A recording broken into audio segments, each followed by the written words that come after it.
You might think that walking is always a safe and healthy habit, but for some seniors, it actually causes more harm than good. That may sound surprising, especially when so many doctors recommend daily walks to stay active and maintain mobility. And in most cases, walking really is a fantastic habit, but not always. There are certain situations, specific health conditions, recovery stages, and hidden risks where walking too much or walking the wrong way can make things worse instead of better. This isn't fear-mongering. It's simply about understanding when to move forward and when to pause, listen to your body, and adjust your routine. The truth is, the same walk that helps one person feel alive might leave someone else dizzy, sore, or even at risk of falling. And no one's talking about it, not because they don't care, but because they assume walking is harmless. But as we age, everything changes. Blood pressure, joint strength, balance, stamina. What worked at 50 might not work the same way at 75. That's why today we're going to walk through 5 types of people, real, everyday seniors, who may need to take fewer walks right now, or at least walk differently. Each one represents a common but often overlooked health reality. If you've been feeling more tired after your usual walks, or dealing with new pains, or just wondering whether something feels off, this video is especially for you. And if you've never considered walking might need to be personalized, not just prescribed, then what you hear today might just change how you approach movement from this point forward. Stick with us until the end. We saved the most surprising one for last. Now, let's get started. Number 1. Seniors with unstable blood pressure. It's easy to assume that if your legs work and your heart's beating, you're fine to walk. But for seniors living with unstable blood pressure, whether it spikes suddenly or drops without warning, a simple walk can quietly turn into a serious risk. That's because when blood pressure isn't well regulated, walking can place stress on the cardiovascular system in ways that aren't always obvious in the moment.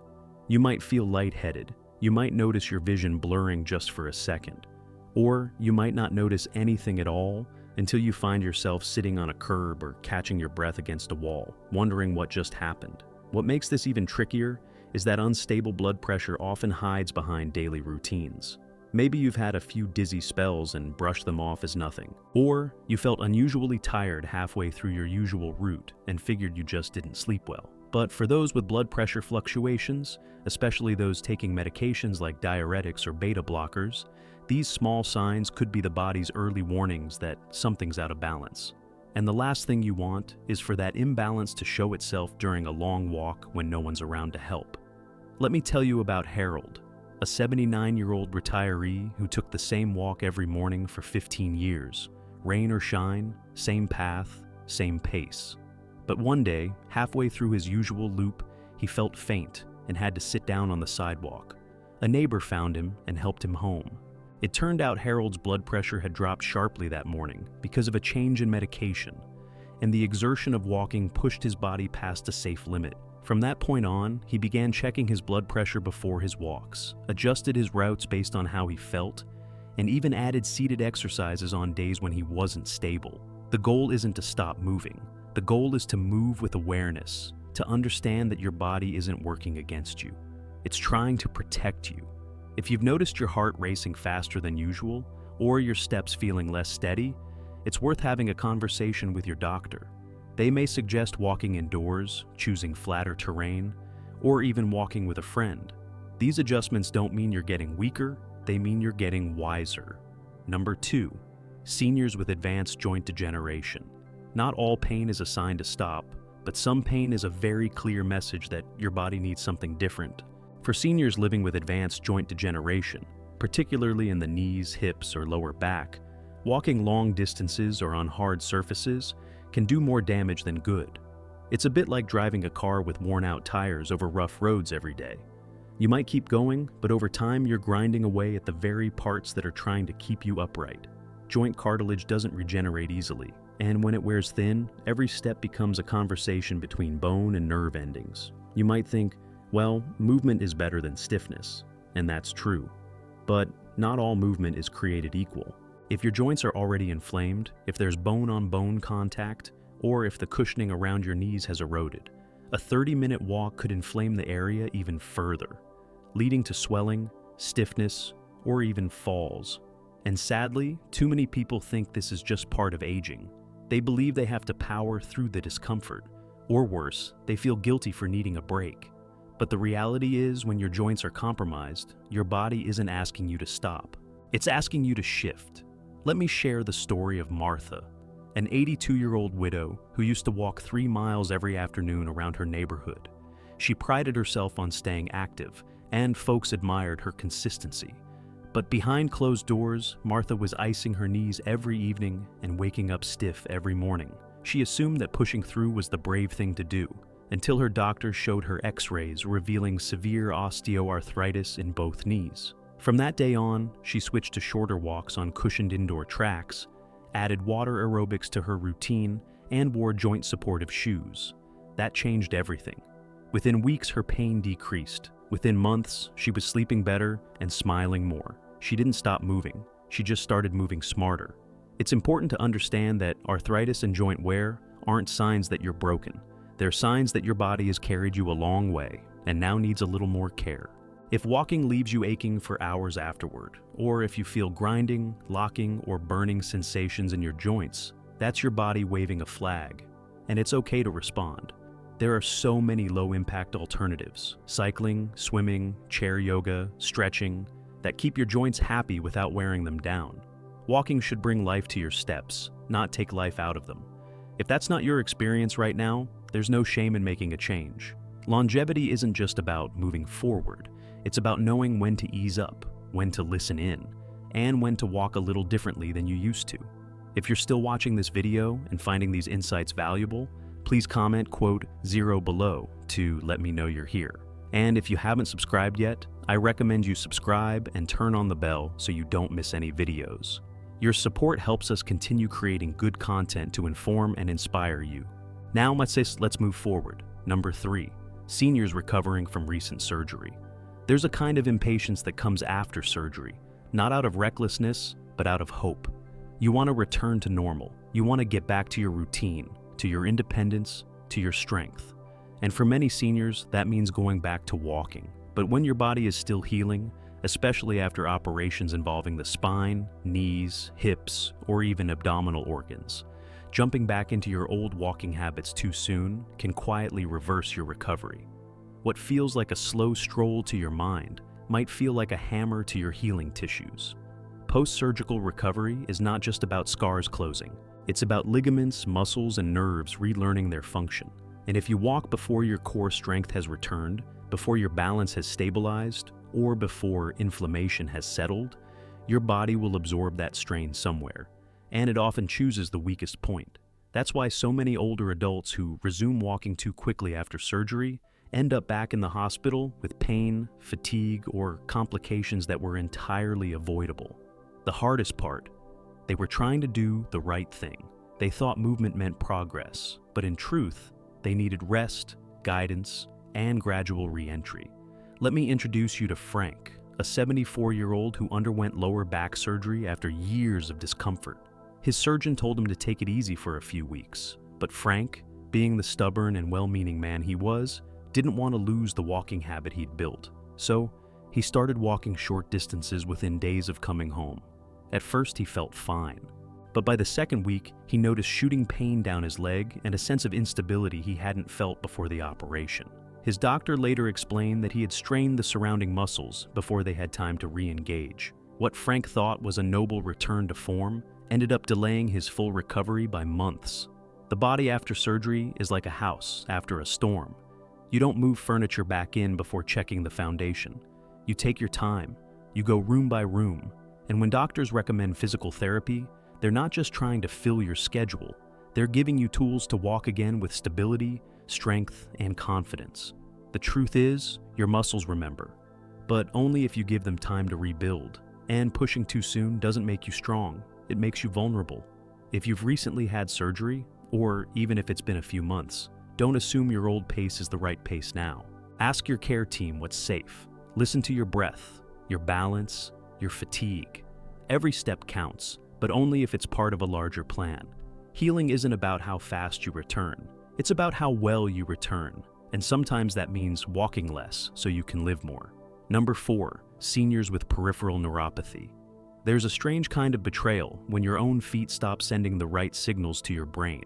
You might feel numbness or tingling, or like your socks are bunched up when they're not.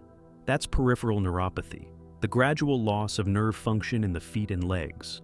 And for seniors dealing with it, walking becomes a very different experience. What used to feel natural starts feeling uncertain. The ground feels uneven, the toes don't always cooperate, and balance becomes something you have to think about, not something your body does automatically. Peripheral neuropathy doesn't just make walking uncomfortable, it makes it dangerous. When your feet don't sense pressure or pain clearly, it's easy to step on something sharp and not notice. It's easy to misjudge a curb or stumble on a crack in the sidewalk. And since many seniors already have slower reflexes, a missed signal can lead to a twisted ankle, a scraped knee, or a fall that changes everything. You might try to compensate by staring down at your feet while you walk, or by taking shorter steps. But that kind of hyper-awareness can exhaust you both physically and mentally. Let me tell you about Susan, a 70-year-old retired nurse who had lived with type 2 diabetes for decades. She always loved her evening walks, especially at sunset. But over time, she noticed a tingling in her feet that turned into full-on numbness. She stumbled twice in 1 week. Nothing major, but enough to shake her confidence. Her doctor confirmed it was peripheral neuropathy and warned her that walking on uneven paths could put her at risk for serious injury. Susan didn't want to give up her walks, so she made some changes. She switched to indoor walking at her local gym, where the floors were smooth and well lit. She added ankle-strengthening exercises. She even got shoes with extra support and a wider base. Walking stopped being risky and started feeling safe again. It's important to understand that peripheral neuropathy isn't just about the nerves. It's about how your brain and body stay connected. When that connection is weak, everything slows down. Your reaction time, your balance, your instincts. And if you ignore the signs, hoping they'll go away, the risks only grow. But if you adjust, if you adapt, you can still move through life with dignity and security. If walking feels shaky, if your feet aren't giving you the feedback they used to, it's not a failure. It's a signal, a gentle tap on the shoulder reminding you to modify, not stop.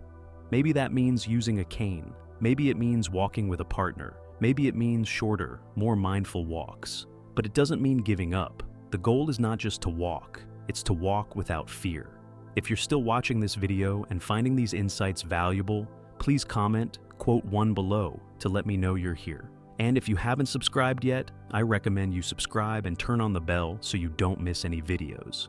Your support helps us continue creating good content to inform and inspire you. Now, let's move forward.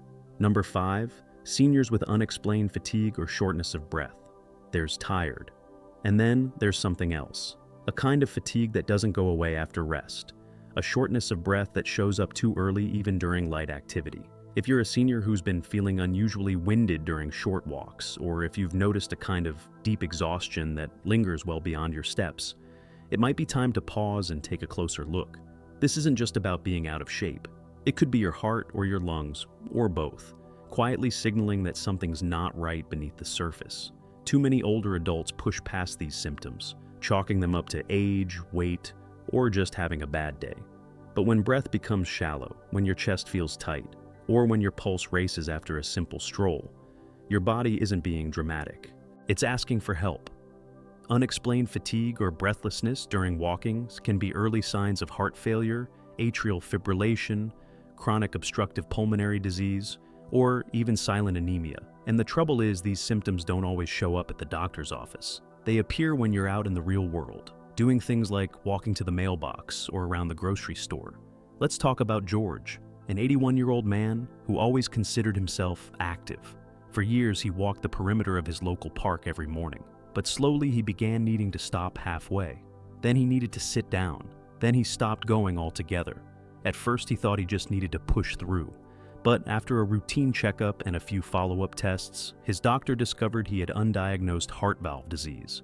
It wasn't severe yet, but it would have been had George not paid attention to those early signs.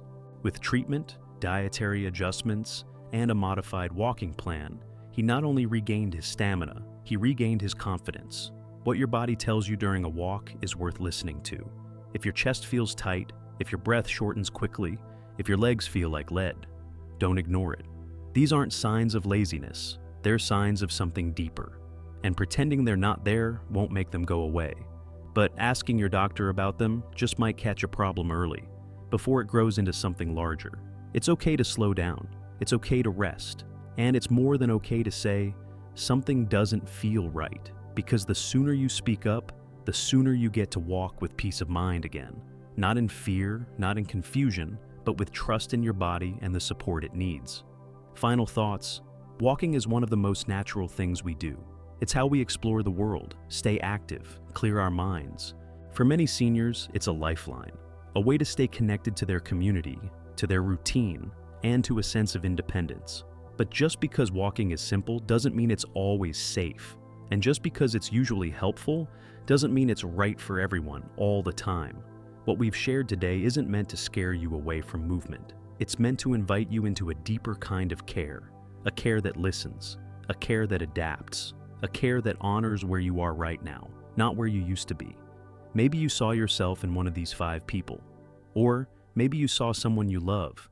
If that's the case, don't jump to conclusions, but don't ignore the signs either. Talk to a healthcare provider who understands your history. Take the time to explore safer ways to stay active, ones that protect your joints, support your heart, and respect your healing. Movement is important, but thoughtful movement. That's how we live longer, stronger, and with fewer setbacks. And remember, adjusting your walking habits isn't giving up. It's growing up. It's wisdom in action. It's what happens when we stop comparing ourselves to our past and start paying attention to what our present is trying to say. Whether you're recovering from surgery, managing a chronic condition, or just feeling off lately, know this: there's no shame in stepping back, reassessing, and walking a new path. Sometimes fewer steps mean more life. Thank you for joining us today. We'd love to hear from you. Leave a comment below and share one thing you learned today and how you plan to use it in your life. Your thoughts are important to us, so don't hesitate to share them. Reading your comments gives us great motivation and encouragement. If you enjoyed this video and found it helpful, please like, subscribe, and share. Your support helps us continue creating good content to inform and inspire you. Thanks for watching, and we look forward to seeing you in the next video.